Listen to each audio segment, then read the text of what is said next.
అందరికీ నా హృదయపూర్వకమైన నమస్కారాలు తెలియజేసుకుంటున్నాను. ఎవరి కోసం తెలియజేస్తామనవచ్చు మీరు, ఎందుకంటే మన కిన్నెర రఘురాం ఉరఫ్ మద్దాళి రఘురాం గారు ఆయన 48 సంవత్సరాల నుంచే నిర్వహిస్తున్నారు ఈ కార్యక్రమాలు. ఒకటి కాదు, రెండు కాదు, చాలామంది పుట్టుండరు. అటువంటి ఈ సుదీర్ఘమైనటువంటి ప్రయాణంలో ఈ సంవత్సరం మహానటి అనాలా, గొప్ప నటి అనాలా, సహజ నటి అనాలా, అసలు ఈవిడ నటే కాదు అనాలా, చివరిలో కొంచెం ఇబ్బందికరంగా ఉంది కదా. ఆవిడ ఎప్పుడు నటించలా, జీవించింది కాబట్టి ఆవిడ పేరు మీద ఈ ఒక అవార్డు ఇవ్వాలని, అందుకు మీ పేరు సూచించామని మేమందరం అనుకున్నామండి అని చెప్పినప్పుడు ఆయన రఘురాం గారు వారి బృందం అందరూ కలిసి వచ్చారు. ముఖ్యంగా అందులో తెలుగు చలనచిత్ర encyclopedia of Telugu film industry, that is S V Ramarao గారు, ఆయన వచ్చారు. వాళ్ళందరూ వచ్చి మాట్లాడినప్పుడు దయచేసి ఇది ఒక నటుడిగా చెప్పే మాట కాదు, ఒక వ్యక్తిగా చెప్తున్న మాట. సూర్యకాంతమ్మ గారి అవార్డు మీకు ఇవ్వాలనుకుంటున్నామండి అన్నప్పుడు జనరల్గా అయితే ఎందుకండి ఇప్పుడు అవన్నీ అట్లాగా అని తప్పించుకోవడానికి ఏ అవార్డు అయినా నేను ప్రయత్నం చేస్తాను. కానీ ఎందుకో సూర్యకాంతమ్మ గారి అవార్డు అనగానే ఐ థింక్ వాళ్ళందరూ వచ్చిన వాళ్ళందరికీ తెలుసు అనుకుంటాను, రెండో మాట లేకుండా, రెండో ఆలోచన లేకుండా ఆవిడ అవార్డు నేను తీసుకోవడం అనేది అదొక ఆస్కార్ అవార్డులా ఫీల్ అయ్యాను నేను. ఎందుకంటే తెలుగు చలనచిత్ర పరిశ్రమలో చాలామంది మహానటులు ఉన్నారు, చాలామంది మహానటీమణులు ఉన్నారు. సూర్యకాంతమ్మ గారి కంటే పెద్ద మహానటులు ఉండొచ్చు, మహానటీమణులు ఉండొచ్చు. సూర్యకాంతమ్మ గారి కంటే చిన్న నటులు ఉండొచ్చు, చిన్న నటీమణులు ఉండొచ్చు. కానీ సూర్యకాంతమ్మ గారంతటి మహానటి లేదు. పెద్దోళ్ళు ఉండొచ్చు, చిన్నోళ్ళు ఉండొచ్చేమో, కానీ ఆవిడతో తొలతోగా కలిగినటువంటి నటీమణులు కానీ మనం చెప్పుకోవడానికి నాకు తెలిసిన పరిమితమైన జ్ఞానంలో ఎవరూ అనిపించలేదు, కనిపించలేదు కూడా. ఇక్కడ ఆవిడ అవార్డు మీకు ఇవ్వాలనుకుంటున్నామంటే నేను ఏదైనా కొంచెం ఎలాగా ఎవరన్నా అంటే నేను ఎందుకు ఈ అవార్డు తీసుకోవడానికి నేను అంగీకరించడానికి ప్రబద్ధమైనటువంటి కారణం ఏంటంటే ఆవిడ సూర్యకాంతమ్మ గారు అనేటువంటి ఒక అద్భుతమైన నటి చలనచిత్ర పరిశ్రమలో ఒకప్పుడు చలనచిత్ర పరిశ్రమని ఉర్రూ తొలగించిన మహానటి అనే విషయం ఇప్పుడున్నటువంటి కుర్రకారుకు తెలియాలి. ఇప్పుడున్నటువంటి కుర్రకారు 15-20 సంవత్సరాలు దాటిన వాళ్ళకి అమ్మో ఎవరు ఆవిడ అని అనుకునే వాళ్ళకి ఈవిడా అని తెలియటం కోసం బ్రహ్మానందం లాంటి ఒక కమెడియన్కి ఇస్తే, బ్రహ్మానందం ఏదో ఈ మధ్య ఆవిడకో కమెడీ ఎవరు ఏదో అవార్డు ఇచ్చారట బ్రహ్మానందానికని, నాకున్న ఈ మీమ్స్ పుణ్యమాన్ని నాకు ఒక పేరు వచ్చింది. ఆ పేరు దాంతోపాటు గబుక్కుని బ్రహ్మానందం ఫేస్ కనపడగానే వాడు క్లిక్ చేస్తాడు. క్లిక్ చేయగానే సూర్యకాంతం అవార్డు బ్రహ్మానందాన్ని. ఎవరు ఈ సూర్యకాంతం అంటే ఇప్పుడు మహనీయులు మాట్లాడినటువంటి మహానుభావులు ఒకళ్ళు కాదు, ఇద్దరు కాదు, 1,00,000 మందిలో కనీసం ఒక 100 మంది అయినా మహానటి సూర్యకాంతం అనే ఒక మహానటి ఉంది అని తెలుసుకుంటారనే ఒక ఆశ, ఒక కోరిక, ఒక సంకల్పం, దాంతో నేను తప్పకుండా ఈ అవార్డు తీసుకుంటానండి అని.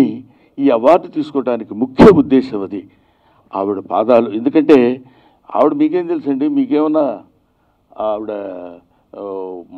ఆవిడతో పాటు మీరు నటించారా ఏమిటి, మీకు సంబంధం ఏమిటని కొంతమంది అడిగేవాళ్ళు ఉండొచ్చు. అదేమిటో నా బతుకు నాకే అర్థం కాదు. ఎంత అర్థం కాదంటే నేను సూర్యకాంతమ్మ గారితో యాక్ట్ చేశా, అంజలి గారితో యాక్ట్ చేశా, ఐశ్వర్యలక్ష్మి గారితో యాక్ట్ చేశా, జానకి గారితో యాక్ట్ చేశా, కృష్ణకుమారి గారితో యాక్ట్ చేశా, వరలక్ష్మి గారితో యాక్ట్ చేశా. వీళ్ళందరూ ఆల్మోస్ట్ వాళ్ళు అంటే ద్వితీయార్థంలో ఉండి కనుమరుగైపోతున్నటువంటి వాళ్ళందరితో కలిసి యాక్ట్ చేసేటువంటి అవకాశంలో గొప్ప అవకాశం కింద చెప్పుకోవాల్సినటువంటి సూర్యకాంతమ్మ గారితో కూడా నేను యాక్ట్ చేశాను. అది హై హై నాయక అని జంధ్యాల గారి దర్శకత్వంలో చేసిన సినిమా. పవిత్ర బంధం అని మన ముత్యాల సుబ్బయ్య గారి సినిమాలో చేశాను.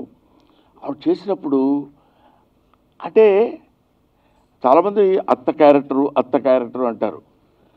అత్త కాదు, ఆవిడ అత్తమ్మ. అత్త ఉంది, ఆవిడలో అమ్మ ఉంది. కాబట్టి వ్యక్తిగా అమ్మ అయితే నటిగా అత్త. ఒక క్యారెక్టర్ చేసిన తర్వాత చేస్తున్నాడు రా బాబు బోరు కొట్టేస్తుంది అనే రోజులలో ఆ రోజుల నుంచి ఇప్పటి వరకు ఒకే ఒక క్యారెక్టర్ అత్త సూర్యకాంతం అనేటువంటి బ్రాండ్ తెచ్చుకుని ఏ సినిమాలో ప్రతి సినిమాలో అత్తకు వేసినా సరే ఎక్కడ అబ్బాయి మొన్న చేసిందే ఏముందిలే అనేటువంటి ఆలోచన తొంగి చుట్టానికి కూడా వీలు లేకుండా చేసి తనకంటూ ఒక సుస్థిరమైనటువంటి స్థానాన్ని ఏర్పరచుకున్నటువంటి మహోపాధ్యాయ నటి సూర్యకాంతమ్మ. ఆవిడ దగ్గర ఆవిడ పేరు మీద అవార్డు తీసుకోవడం అనేదే అది ఒక పెద్ద అంటే ఇదేదో చాలా సంతోషం అంటే ఆవిడ పేరు మీద నాకు ఈ అవార్డు ఇవ్వడం నాకు చాలా ఆనందంగా ఉంది అని చెప్పింది కాదు. 100కి 100 పాళ్ళు ఇందులో సత్యం ఉంది, ఇందులో నిజాయితీ ఉంది, ఇందులో వాస్తవం ఉంది.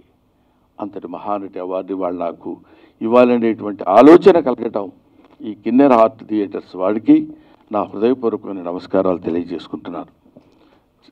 అది ఇన్ని సినిమాలు చేశామని మనం ఏదో గిన్నిస్ బుక్ ఆఫ్ వరల్డ్ రికార్డులో మీరు ఇందాక మా బాబాయ్ చెప్పాడు అన్ని సినిమాల్లో చేసి ఎంతో పేరు ప్రఖ్యాతులు తెచ్చుకున్నాను. కానీ ఇక్కడ మనందరం రుణపడి ఉండాల్సింది ఎవరికంటే తెలుగు చలనచిత్ర పరిశ్రమకి. తెలుగు చలనచిత్ర పరిశ్రమలో అన్ని వందల వేల సినిమాలు నిర్మించారు కాబట్టి 1250 సినిమాల్లో నేను నటించగలిగాను అని నేను చెప్పుకోగలుగుతున్నాను. So this credit goes to the Telugu film industry. We should bow our head before Telugu film industry.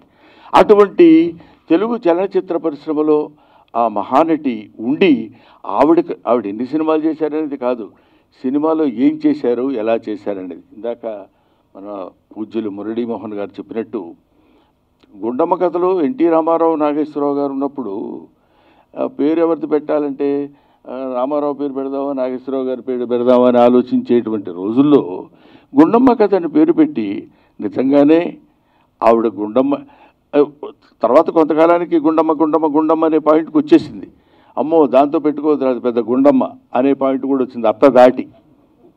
అటువంటి పరిస్థితులు ఒక మహానటి తన పాత్ర ద్వారా చిరకాలం శత జయంతి అంటే 100 సంవత్సరాలు ఆవిడ పుట్టి 100 సంవత్సరాల సుదీర్ఘమైనటువంటి ఆ జన్మదినం రోజున ఈ పురస్కారం నాకు ఇవ్వటం నా జన్మ చరితార్థమైందని నేను అనుకుంటున్నాను. ఇది నా హృదయపూర్వకంగా నేను చెప్పేటువంటి నా హృదయాంతరాల్లో నుంచి వచ్చినటువంటి మాట.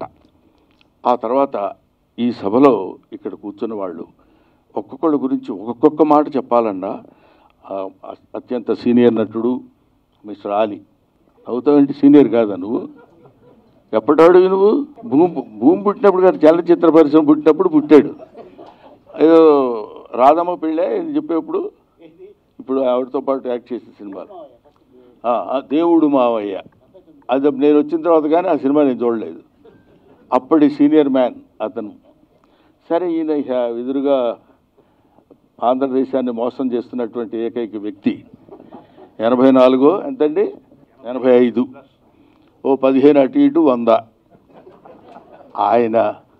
ఆయన అద్భుతమైనటువంటి నటుడే కాకుండా మంచి మనిషి. ఎక్కడైనా ఆయన గురించి సెకండ్ థాట్ అనేది ఎక్కడ మనం వినలేదు, ఇంకా వినే అవకాశం కూడా మనకు లేదు.